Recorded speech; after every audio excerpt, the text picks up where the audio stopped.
ایک ऐसी जंग जिसने हमेशा के लिए दुनिया का नक्शा बदल दिया। मैं बात कर रहा हूं कादिसिया के मैदान की। मुसलमानों की क़यादत हज़रत साद बिन अबी वक़ास के हाथ में थी और सामने थी ईरान की अजीम सासानी सल्तनत, जो उस वक्त दुनिया की सबसे ताकतवर सल्तनतों में शुमार होती थी।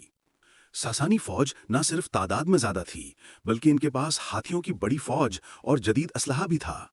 और इस लश्कर की क़यादत कर रहा था ईरान का सबसे बड़ा जर्नैल रुस्तम फ़र्खज़ाद। रुस्तम अपनी बहादुरी और जंगी हिकमत अमली की वजह से मशहूर था। ईरानी इसे नाकाबिल शिकस्त समझते थे। लेकिन हजरत साद ने अपनी फौज को पुकार कर कहा, याद रखो, ये जंग जमीन के लिए नहीं, ये जंग अल्लाह के दीन के लिए है। 4 दिन तक कादिसिया का मैदान लरसता रहा।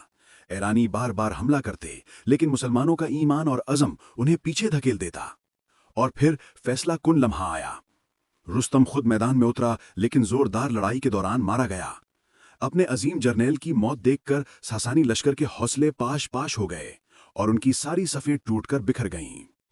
चौथे दिन हजरत साद की क़यादत में मुसलमानों ने आखिरी जोरदार हमला किया। अल्लाहु अकबर की सदा के साथ मैदान गूंज उठा और ईरान की सदियों पुरानी सल्तनत की कमर टूट गई। कादिसिया के फतह के बाद सासानी सल्तनत का सूरज गुरूब होना शुरू हो गया और इस्लाम की रोशनी फारस की सरजमीन पर फैल गई। हजरत साद बिन अबी वक़ास तारीख में हमेशा याद रखे जाएंगे, इस्लाम के शेर दिल जर्नैल और कादिसिया के फातह। पिन नबा। अगर वीडियो अच्छी लगी हो तो लाइक करें और मज़ीद इस्लामी तारीख की कहानियों के लिए हमारा चैनल सब्सक्राइब करें।